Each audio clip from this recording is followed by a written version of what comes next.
One of the most meaningful memories I have of Frank was back in the day at Showcase. Aaliyah had just passed and they were going to do a story on her, and he wasn't really feeling the story that was written. So he asked me to redo the cover story. I was super nervous, not just because Aaliyah had just passed and it meant so much, but also because, you don't want to rewrite anybody else's story or whatnot. And I had never interviewed her. So I was literally going off questions somebody else had asked, but everything worked out. And her family actually caught wind of the story and ended up sending a card with her brother, her dad, her mom, I think a couple other people signed to me, thanking me for the story. And never would have happened if Frank wouldn't have had the confidence in me to knock that out. So we miss you. Salute to you, brother. Rest in paradise.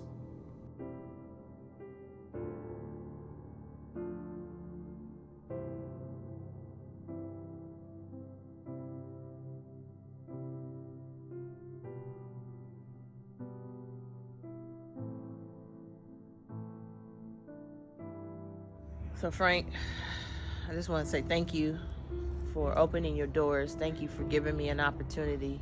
Thank you for listening. Thank you for understanding. Thank you for the hard times. Thank you for the great times. I miss you, and I want to see you again. Thank you.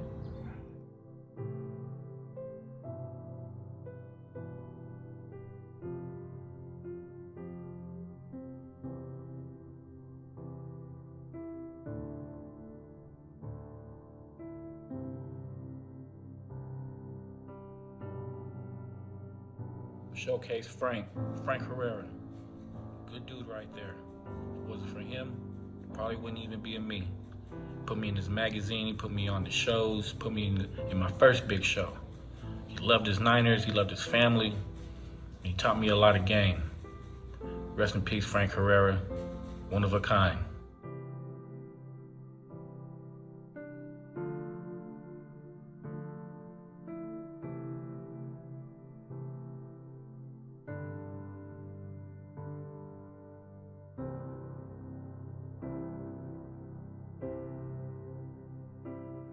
My name is Z-Ray. Some of you may know me, some of you may have no clue who I am. I just want to share a few stories about Frank with you. Frank is a very dear, close friend of mine. I love and cherish, very close to my heart. He gave me my first opportunity at Showcase magazine, being his photographer. A young girl. Like, no, you can't do this. This game is full of dogs, D-Ray. You cannot go out there. You're too pretty to be out there like that. And I was like, Frank, stop it. Stop it. Stop it, Frank. I got this. And he let me go out there. He let me go out there and just do me. And in that process, I developed D-Ray, someone that captured a culture that wasn't being captured the way I was captured at the time. Frank gave me that opportunity. Did my very first cover for Showcase magazine, my favorite story to tell. Frank, D-Ray. You know, this is what the cover shots look like. Okay, Frank. Cool. What do they look like? Headshots. I'm not even doing it right. Okay, Frank. Right. Headshots. We're doing Messy Marv. You got this one, right? Yes, sir. I got it. Messy came. Dope little shoot. Back Showcase on East 14th. You know what I'm saying? So we're over there shooting the magazine cover.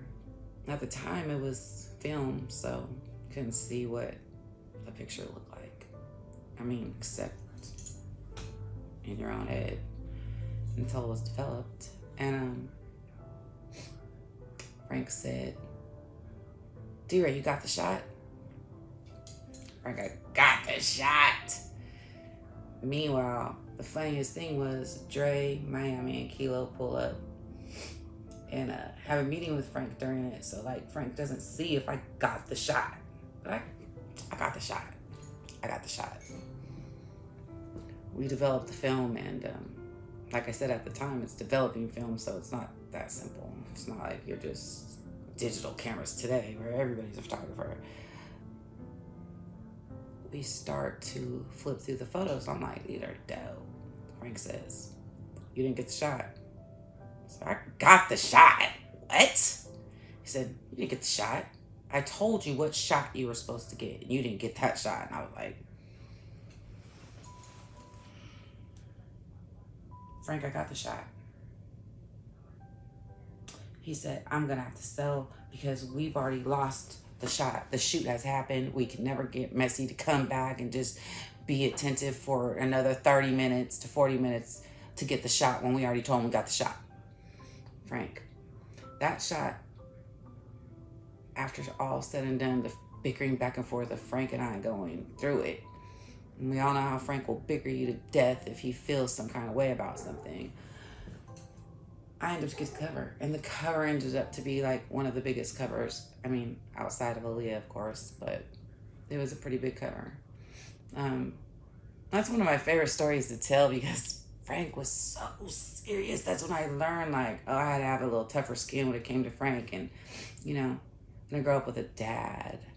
I didn't have an uncle, like, so close to me that was going to tell me disappointments and what? I'm the older sister, the older cousin of all boys. Like, what? A man disappointed in me? My grandfather's only been proud. So I'm like, this man's disappointed? Never. I'm going to make sure he's proud. So everything I did, I always made sure that Frank was proud at the end of the day. And I feel like Frank helped raise a lot of people that had no hope at different times of their life. Like, they just thought there's nothing to look forward to. And Frank would go put them to work. You know, he would tell them, I got a job for you. Go pass out magazines or, you know, come clean up the office. And, you know, like, I don't know. Frank, I'm sure I'm just babbling to some of you, but Frank was just so amazing that it's hard to really describe him without just sounding like, are you serious? He was that. Like, I didn't know Frank to be like that because some may not know him to be like that in this room. And then others may be like, damn, that's Frank. You know what I mean? And he was just selfless. He was a great guy. Always had a word of advice from the OG. Was great. Another story is when we went to Vegas. When I first started shooting Showcase, I thought, I'm gonna get ready. I'm shooting red carpets. You know, Frank sent me out. So I was like, yeah, I'm gonna be ready. Hair curly, down, makeup, rhinestone belts, the whole 9 yards. And Frank pulls me aside behind the Showcase rap track and tells me, we get to Vegas, long ass trip. You ever been on a trip with Frank? Road trips or something special. He says, now D-Ray, come here. I said, yeah. He said, don't be influenced. I was like, huh? He said, now don't. They're slick talkers, D-Ray. Don't get caught up. You're a beautiful girl. And I was like, Frank, you better stop it, boy. I'll punch somebody. He said, D-Ray, I'm being serious. I proceeded to go in, take the shots, and the slick talking began. And I laughed. Until that day, I didn't understand what Frank was really trying to say. But then after that, and it happened like minutes after, I was like, oh yeah, Frank, thank you. Thank you for gaming me up not to be one of them silly girls out here. One of them girls that's just carrying a camera looking like a groupie. Well, back then, no one had a camera. Let's keep it real. But it was just one of those moments that was something to be remembered by. I loved it.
Yo, Frank, man, we miss you down here, man. I know you up there working on your free throws or something, man, doing something, man. You know what I'm saying?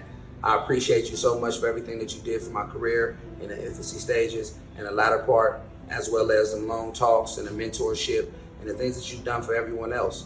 For the people that never got a chance to thank you, to the people that never got a chance to congratulate you, to the people that never got a chance to tell you how much you were very well received in them by their life and what they did for their careers. Several people. I'm talking about from the journalists to the people that were able to use Showcase magazine to catapult their careers to do higher things.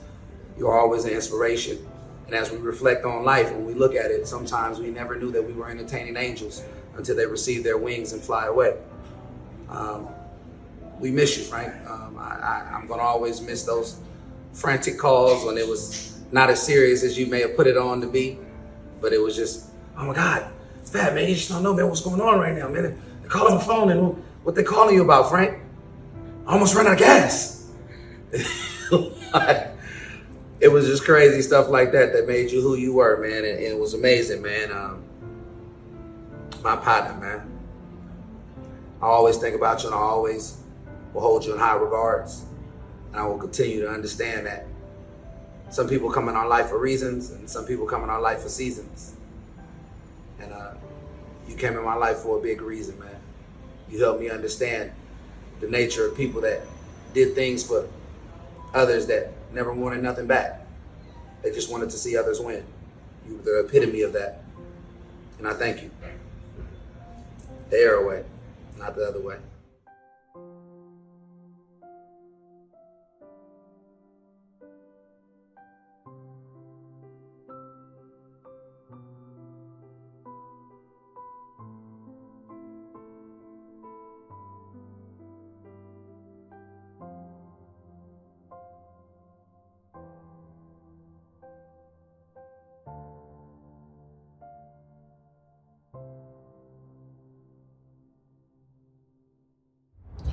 I just want to take the time to send love and positive energy to Frank and his family.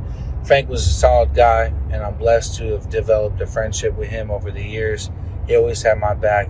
He welcomed me into his home back in the days.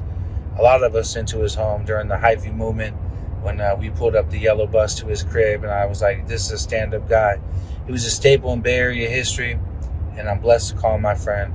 He would come to my house at any time of the day when I needed him, whether it be morning or night, and that always meant a lot to me. Later on in life, I hit him up to do a job for CDs when CDs weren't so popular anymore. He told me that he wasn't working for that spot anymore. I told him, well, can you quarterback it for me? And he said, thank you, man, because this helps out a lot. It helps my family a lot. And I'm glad I can give him his flowers while he was here. Frank was an honest guy, a loyal guy. He loved his family. He was all about his family, about his kids. We definitely lost a real one. Frank, I want to thank you for everything you did for my career in the beginning and near the end of my career. You've been a real one, brother. Much love.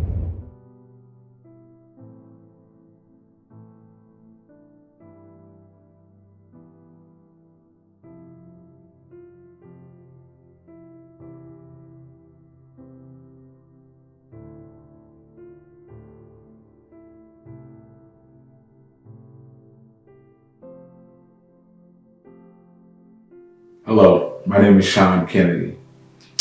What is my fondest memory of Frank? Every memory of Frank is a fond memory. I first met Frank out on the scene back in like 1995, just seeing him in various places.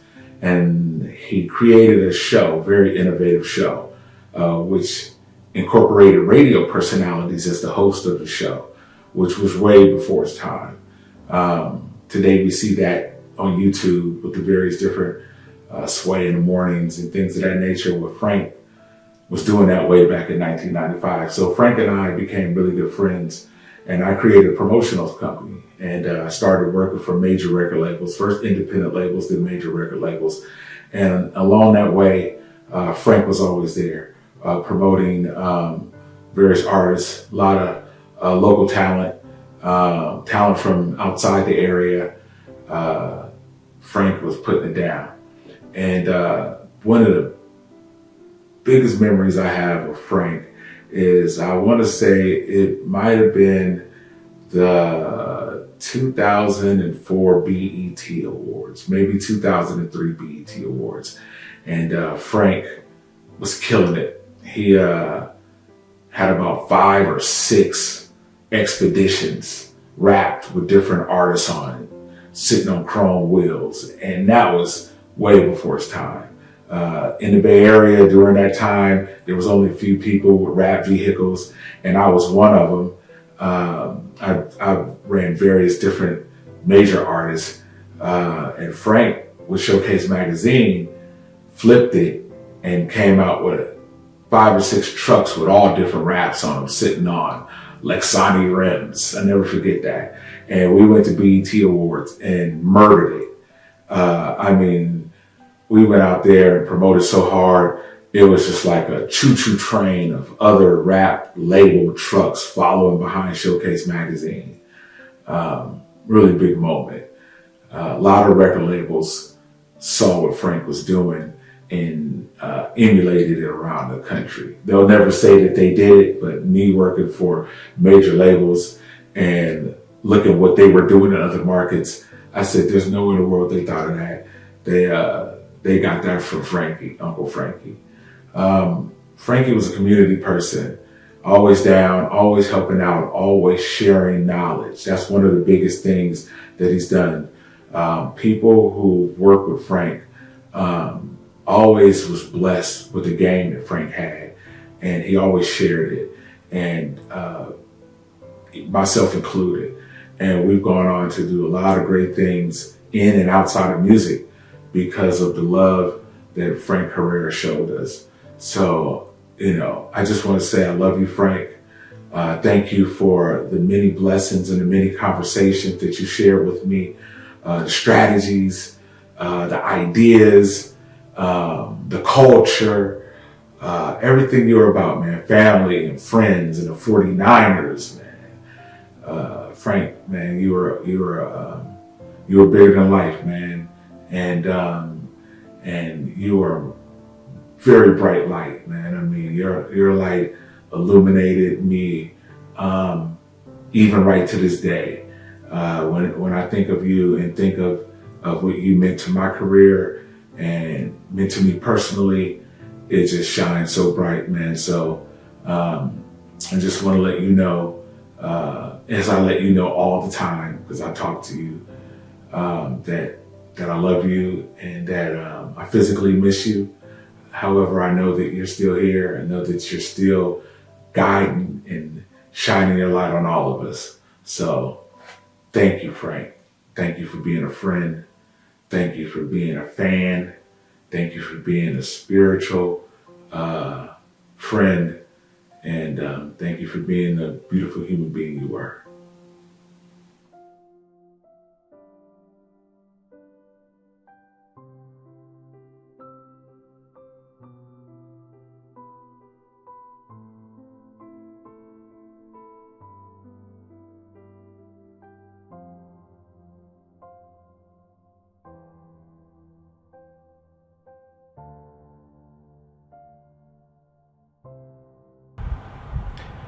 How you guys doing? There's so many stories I want to tell about my brother Frank, but this story is the last day that I saw my brother in his room. I was there saying some scriptures, praying to him. He was sleeping, but he felt my presence. First thing he woke up, he was talking about, hey, C's, make sure you got those files. And I'm like, telling him, hey, Frank, bro, I got this. Don't worry about it. Don't worry about it. He asked for Bridget to come in the room to make sure that she had gotten the files for his grandson party that was going to happen that weekend. And I'm just thinking, man, this man can just on his hustle, man. He can be the last day of his breath and he's still hustling, And how much I'm going to miss that. That man inspired me a lot to be like that. To now. I learned a lot from that cat. So today, I can remember the next day, man. It hit me so hard because that was the day that my son had told me that I was going to have a grandson. And not too far from there, a couple hours, Bridget calls me up, said that my brother has passed away. And man, I kid you not, I know I was holding my tears of hurt and the tears of happy at the same time. So my emotions were everywhere. So it hurt me pretty bad. To this day, I feel it too as well. So, but wanted to do this video for his grandsons, grandkids, to let you know your father, man, your grandpa was a man right there. Was a man of loyalty and everything. He always helped everybody. If you needed help, he'd be right there to help you out. He's a great man. So just wanted to put that out there. Put it out there to the whole Showcase family. Hey, I'm still here, you guys. You know, we're still family. Just wanted to show everyone. It's the first issue of Showcase right there. A lot of history. Keep going on, you know. Snoop, Fubu, we had it. Crazy. Yeah. Master P. Jadakiss. Corrupt. List goes on, you know. We have 40. Busta. Crazy. So it was the first magazine that did the whole back and front, just to let her know. Shout out to the whole Showcase family. Stay with God. Peace out. Talk about somebody who had hustle, relentless, running the streets, man, 50 miles an hour, walking around, looking for everything and to make sure everything was on point. Frank Herrera, you know, he was somebody that gave me advice, instilled the hustle in me, instilled the Bay Area hustle. He was the true definition of what us Bay cats are like. You know what I'm saying? Frank Herrera was a legend. And that's somebody that instilled and that relentless hustle in myself and had for me to be who I am today. Frank Herrera rubbed off on me. Showcase magazine, just everything he did. You know, he always had time for me, you know, not just in the music industry, but just in life in general. I would, you know, lean on him for advice. And Frank could play hoops too, man. Frank had a shot, you know, always had a smile, and you know, and he would, you know, he would come to me too for advice as well. You know, after I started getting up in my game, you know, I was there to help him, and I'm glad I was there to help him. And one thing I just want to say, man, I love you, Frank. You will forever be missed, brother.